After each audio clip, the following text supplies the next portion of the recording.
سلسلة الاتهامات لبعض الوجوه السياسية متواصلة. المرة هذه نلقاو رئيس حزب التكتل من أجل العمل والحريات مصطفى بن جعفر.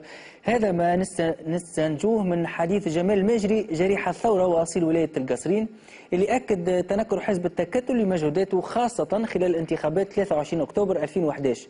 المتضرر واللي اليوم مازال بإحدى المساحات الخاصة لتلقي العلاج أكد أنه ساهم في حشد 1200 صوت لفائدة الحزب مقابل تلقيه العلاج لأنه تم التنكر ليه. التفاصيل أكثر مع حسام المشي. أطلق اليوم جمال الماجري وهو جريح ثورة من ولاية القصرين ورئيس جمعية أحرار القصبة صيحة فزع من داخل إحدى المصحات الخاصة بتونس نظرا للحالة الصحية اللي وصل لها وتنكر ما سماه بعض المسؤولين لمجهوداته اللي قام بها أثناء الانتخابات وخاصة حزب التكتل من أجل العمل والحريات ورئيسه مصطفى بن جعفر. مصطفى بن جعفر ما عرفنيش ناخذ باش يعرفوا ولاد بلادنا ولا كل ولاد الجمهورية الكل، تنكر للشعب الكل. عندي استيام عملت عملية إجرابية اللي ما تجراش، لا واحد طلع علي لا من التاسيسي لا من الرئاسه ولا من الحزب نتاعنا. هذا وجه جمال رساله لرئيس المجلس التاسيسي ورئيس حزب التكتل مصطفى بن جعفر مفادها باش نستقيل من الحزب، لانه لا يشرفنا ولا يشرف القصري ولا اهالي القصري. هذا باش نحززها شوي، باش نلومش عليه الشعب التونسي بحكم اللي القصريين نشوف معاه 3 ولا 4 عروشات مثلا، هما كلهم اكثر العروشات اللي مشيت هي بميجر. انا مشيت له جبت له 1200 صوت 1200 صوت العبد لله بفلوسي بتليفوناتي.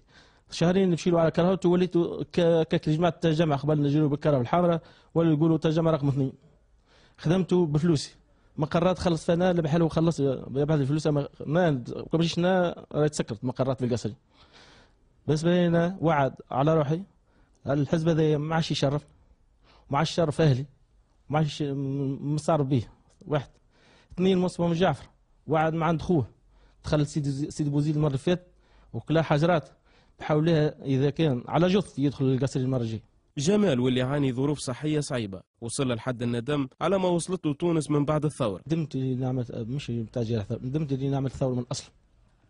بالعباد هذيا زعمت فان باها مخير، قلنا ذي عباد جت نخدمناها بقول خرجت تخدم البلاد لأنها ناس واعية، ناس خذت مقام الحبس حتى الحبوسات النجم كل في بعض الأحيان عندها قيمة. ناس مثقفة وهذه الناس جايه باش تخدمنا.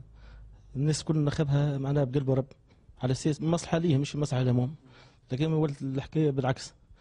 اللي كان ما حشوش بالكرسي الكرسي حضر وظهر مع عزه.